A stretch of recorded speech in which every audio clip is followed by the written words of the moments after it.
தக்பீர் முழக்கம் என்று சொன்னால் ஈதுல் அல்ஹாவுடைய நாட்களில் துல்ஹஜ் பிறை 9 பிறை 13 வரைக்கும் இந்த உம்மத்தில் உள்ள அனைவரும் அல்லாஹ்வை போற்றி புகழ்வது அவர்கள் மீது வாஜிப் என்பதாக பெருமானார் ஸல்லல்லாஹு அலைஹி வஸல்லம் குறிப்பிட்டு காண்பிக்கிறார்கள்.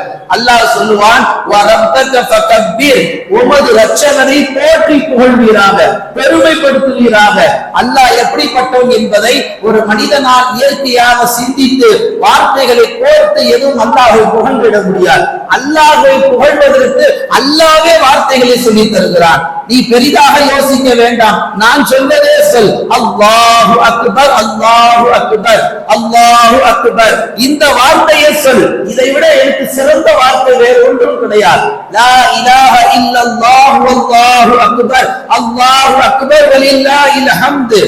இந்த தக்பீரை, இந்த தக்பீர் முழக்கத்தை பெருநாளுடைய தினங்களில் ஒரு முஃமின் சொல்லுகின்ற பொழுது அல்லாஹ் எப்படி பார்க்கிறார் என்று சொன்னால், ஒரு தாயினுடைய குழந்தை தன் தாயை பார்த்து அம்மா என்று அழைத்தால் அந்த அம்மாவுக்கு எவ்வளவு பெரிய ஆனந்தம் வருமோ அதை விட 100 மடங்கு அல்லாஹ் தஆலா தன் அடியான் சொல்லக்கூடிய இந்த தக்பீரை கேட்கும் பொழுதெல்லாம் அல்லாஹ் பேரானந்தம் அடைகிறார் என்பதாக பெருமானார் குறிப்பிட்டார்கள். ஸல்லல்லாஹு அலைஹி வஸல்லம் ஹதீஸிலே சொல்வார்கள், ஸய்யினு அயாதுக்கும் பித்தக்பீரி, அழகுபடுத்துங்கள். ஸய்யினு, உங்கள் முகத்தையோ உங்கள் ஆடைகளையோ நீங்கள் இருக்கும் வீட்டுகளையோ அல்லது பெருநாள் நாட்களில் இவையெல்லாம் அழகுபடுத்துவதை விட ஸய்யினு அயாதுக்கும், உங்களுடைய பெருநாள் ஈதுடைய நாட்களில் நீங்கள் அழகுபடுத்துங்கள். பித்தக்பீரி, தக்பீரை கொண்டு அழகுபடுத்துங்கள். பெருநாளுக்கு சிறந்த காணிக்கை, அல்லாஹ்வுக்கு சிறந்த காணிக்கை என்று சொன்னால் இந்த தக்பீர் மாத்திரம்தான்.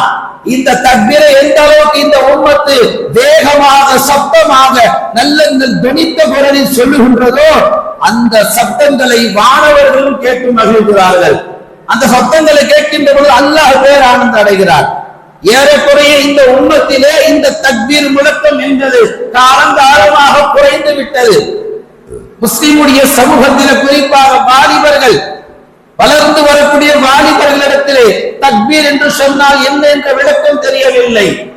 இது போன்ற பெருநாளுடைய நாட்களிலே தக்பீர் சொல்வது, தஹ்லீல் லா இலாஹ சொல்வது, தஹ்மீத் அல்லாஹ்வை புகழ்வது ஒரு முஸ்லிமின் மீது வாஜிப் என்றார்கள் கண்மணி நாயகம் ஸல்லல்லாஹு அலைஹி வஸல்லம். இன்றைக்கு இந்த சமூகத்திலே முஸ்லிம்கள், நான் ஒரு ஜும்மா பயானுக்காக சொல்ல வரவில்லை, துல்ஹஜ் பிறை 9 பிறை 13 வரைக்கும் எத்தனை மஹல்லாக்களில் அந்த 23 வக்து தொழுகைக்கு பின்னால் அல்லாஹ்வை தக்பீர் சொல்லக்கூடிய முஸ்லிம்களுடைய எண்ணிக்கை எத்தனை யோசித்து பாருங்கள். ஒரு 10 பேர் மாத்திரமே அல்லாஹ்வுடைய பள்ளியிலே துல்ஹஜ்